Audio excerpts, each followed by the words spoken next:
Turns out Jackie Kennedy didn't hide everything behind those famous sunglasses. There's a new book of interviews which were given just a few months after the assassination of JFK, which includes some very pointed comments about the Kennedy family and other leaders from that time, including President Lyndon Johnson and Dr. Martin Luther King Jr.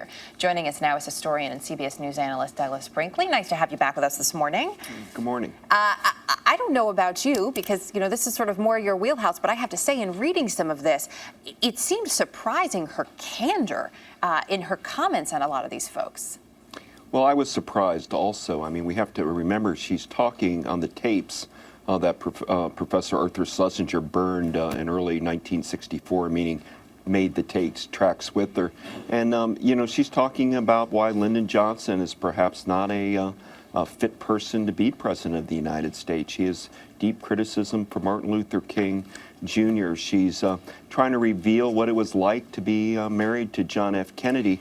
And I think most of the time we think of First Ladies as being a bit mum on what goes on inside a White House, particularly her, because she stayed that way most of her life. But this book shows Jackie Kennedy unplugged. Yeah, it really is Jackie Kennedy unplugged. So just to go back to a couple of things that you brought up, in terms of Lyndon Johnson, she says that President Kennedy said, "Oh God, can you ever imagine what would happen to the country if Lyndon was president?" and that he really had no desire for this man to be vice president.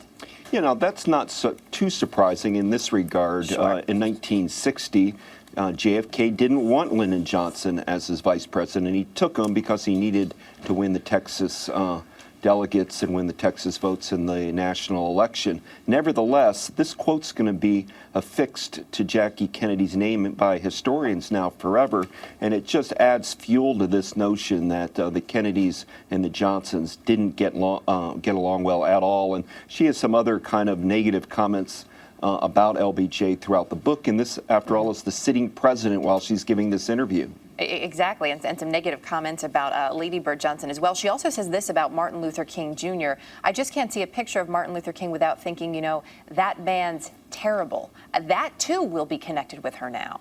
And the King part's even worse than just that quote. I mean, there's talk about what a phony King is, what a tricky person.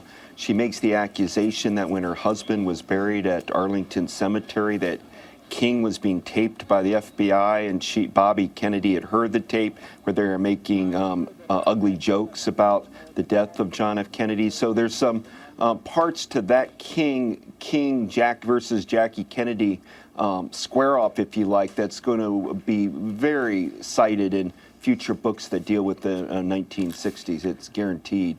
Are you surprised at all about the release of this at this point, and that it would, you know, sort of be given a green light? Somewhat. I was close to Arthur Schlesinger, the professor. He died a few years ago.